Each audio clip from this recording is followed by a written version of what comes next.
खबर के साथ खबर राजधानी भोपाल से ही है, जहां सरकार का ओबीसी वर्ग को लेकर एक बड़ा फैसला सामने आया है। और यह फैसला ये है कि गौरीशंकर बिसेन पिछड़ा वर्ग आयोग के अध्यक्ष बना दिए गए हैं। आपको याद दिलाएं कि सीएम शिवराज सिंह चौहान ने 15 अगस्त के दिन इस आयोग के गठन का ऐलान किया था। और न सिर्फ आयोग का गठन बल्कि उसके अध्यक्ष के नाम का ऐलान भी अब से कुछ ही देर पहले कर दिया गया है। गौरीशंकर बिसेन वो नाम है, बीजेपी के जाने माने कद्दावर नेता हैं, वरिष्ठ नेता हैं और अब पिछड़ा वर्ग आयोग के अध्यक्ष की जिम्मेदारी संभालने जा रहे हैं।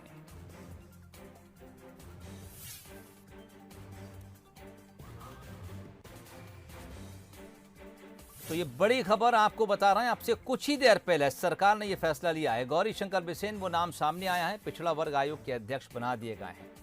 और इस वक्त हमारे साथ सीधे गौरीशंकर बिसेन खुद जुड़ गए हैं।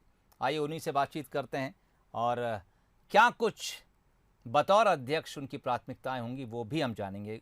गौरीशंकर बिसेन साहब, बहुत स्वागत है बंसल न्यूज़ पर आपका। सोहेल खान साहब, आपको बहुत बहुत धन्यवाद और बंसल चैनल को भी बहुत बहुत धन्यवाद।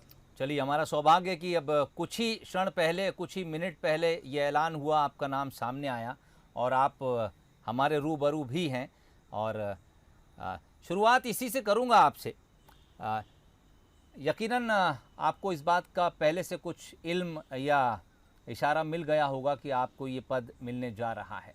एक तो ये कि पिछड़ा वर्ग आयोग या पूरा जो ओबीसी वर्ग इस वक्त हम देख पा रहे हैं, क्या कुछ गौरीशंकर बिसेन इस वर्ग के बारे में सोचते हैं? क्योंकि पिछले कुछ दिनों से लगातार ये वर्ग मध्य प्रदेश की सियासत का केंद्र भी बना हुआ है।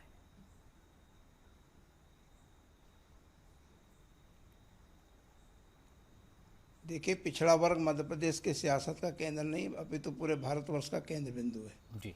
और इस समय में आपने देखा कि पिछड़े वर्ग के कल्याण के लिए उनके शैक्षणिक आधार पर यदि हम विचार करें, उनके सामाजिक आधार पर यदि हम विचार करें, उनके आर्थिक आधार पर हम विचार करें, तो इस वर्ग के लिए बहुत सी कल्याणकारी योजनाएं बनाने की आवश्यकता है और उनको विभिन्न क्षेत्रों में सहूलियतें देने की आवश्यकता है। जी। तो जो हमारा आयोग है, इसका पूरे प्रदेश के सभी 52 जिलों में जाके अध्ययन करेगा।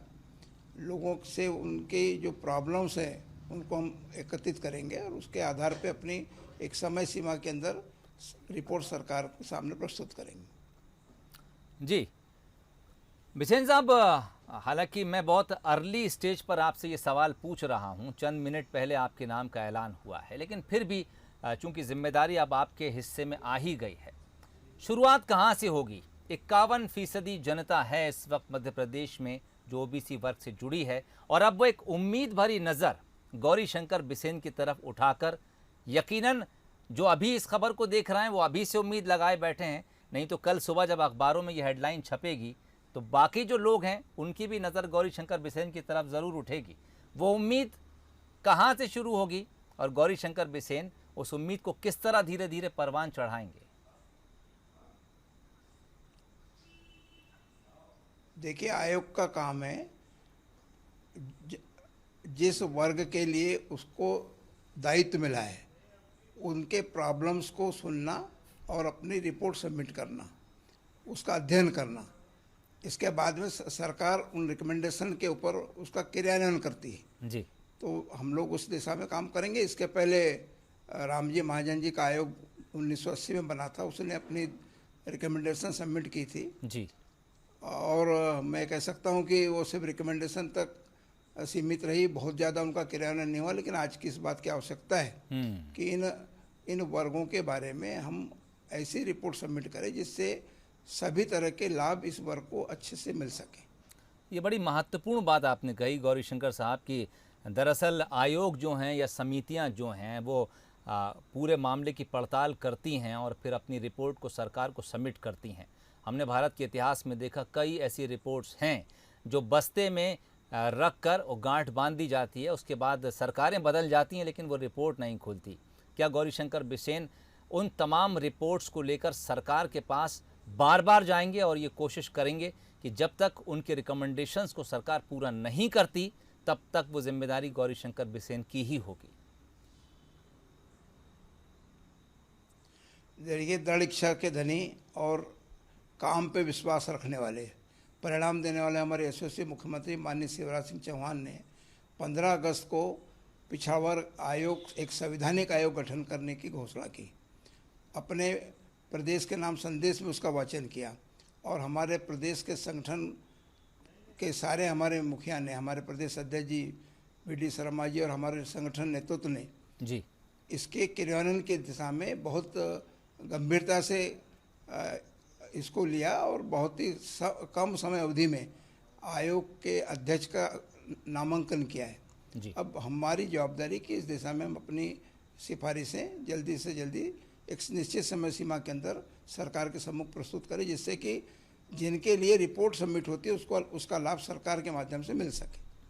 बिल्कुल, ये कोशिश होगी आपकी। एक और सवाल मेरे जहन में आता है गौरीशंकर बिसेन साहब, कई ऐसे वर्ग हैं जो ये चाहते हैं और लगातार पिछले कुछ समय से प्रयासरत हैं कि उनको भी ओबीसी वर्ग में शामिल किया जाए, ताकि सरकार की जो योजनाएं हैं, जो प्लानिंग है ओबीसी को लेकर, उसका फ़ायदा उनको मिल सके। एक लंबा इंतज़ार कई वर्ग हैं जो काफ़ी समय से कर रहे हैं। अब क्या आप उनको लेकर भी कुछ विचार विमर्श करेंगे? आज इसमें बहुत ज़्यादा, देखिए, आज बहुत ज़्यादा कहना जल्दबाजी होगी जी। हम लोग सारे बिंदुओं के ऊपर अध्ययन करेंगे और अध्ययन के बाद में जो मुझे लगता है पिछड़े वर्ग के हित में जितना अच्छा हो सकेगा करने का प्रयास करेंगे। जी, चलिए, ये बात मैं भी समझता हूँ गौरीशंकर बिसेन साहब के, क्योंकि अभी बात बहुत शुरुआती दौर में है। चंद मिनट पहले आपका नाम का ऐलान हुआ है, ऐसे में बहुत ज़्यादा भविष्य में काम क्या कुछ होगा और किस तरह आप प्लान करेंगे, उसको लेकर बहुत गहराई में चर्चा नहीं करूँगा। एक सवाल है गौरीशंकर साहब, थोड़ा सियासी सवाल है, अगर आप इसका जवाब रखना चाहें तो आप हालांकि फ्री हैं, आप चाहें तो रखें, आप चाहें तो इस सवाल को मुझे वापस भी कर सकते हैं। जब शिवराज कैबिनेट का गठन हुआ उस वक्त गौरीशंकर बिसेन का नाम कैबिनेट में नहीं आया। इसको लेकर हर एक ने थोड़ी सी हैरत ज़रूर जताई थी। गौरीशंकर बिसेन को भी शायद इस बात का एहसास हुआ होगा या नहीं हुआ होगा। क्या मानते हैं आप, अब इस आयोग के अध्यक्ष का पद आपको मिलना, क्या वो थोड़ा सा कंपनसेट करता है, क्योंकि आप यकीनन बीजेपी के बेहद सीनियर लीडर्स में से? नहीं, मैं तो पार्टी का एक कार्यकर्ता हूँ, पार्टी का सिपाही हूँ और पार्टी नेतृत्व और हमारा जो केंद्रीय नेतृत्व जो निर्णय लेता है उस पर हम लोग काम करते हैं। एक कार्यकर्ता होने के नाते मुझे 10 वर्षों तक हमारी पार्टी ने कैबिनेट मंत्री के रूप में दायित्व दिया।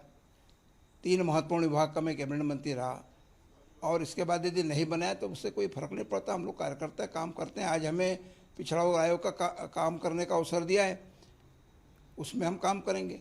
यदि मंत्री परिषद में स्थान नहीं मिला तो इससे क्या फ़र्क पड़ने वाला है। हमारे बाकी साथी लोग हैं और हम मिलकर टीम वर्क में काम करते हैं। चलिए, तभी बीजेपी कैडर बेस्ड पार्टी कही जाती है, क्योंकि आप उसके कितने भी बड़े नेता से बात कीजिए, वो अपने आप को एक बहुत छोटा कार्यकर्ता बताकर पूरे सवालों को ये कहें कि ठप कर देता है। बिसेन साहब, अक्सर महाकौशल को लेकर सवाल उठते रहे हैं और महाकौशल के ही एक नेता हैं जिन्होंने कई बार मुखर होकर ये भी कह दिया कि महाकौशल को उतना स्पेस नहीं दिया कैबिनेट में जितने का वो हकदार था। गौरीशंकर बिसेन चूंकि उसी इलाके से आते हैं, तो क्या ये भी कुछ बैलेंसिंग का फॉर्मूला है? क्या सोचते हैं आप?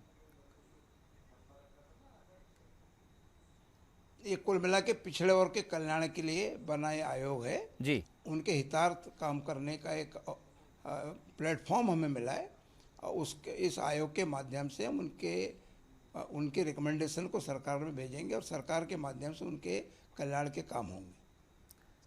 चलिए, बहुत एक बार फिर से आपको बधाई। और कल सुबह कितने बजे आप अपना दफ्तर संभालने जा रहे हैं?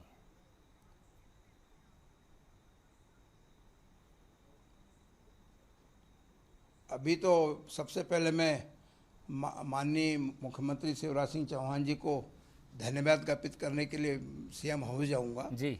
इसी के साथ प्रदेश अध्यक्ष हमारे वी.डी. शर्मा जी और हमारे संगठन महामंत्री अपने मध्य प्रदेश के उनसे मिलूंगा जी। और उसके बाद में फिर जैसा पार्टी और संगठन तय करेगी उस आधार पर अपने कार्यक्रम बनाएंगे।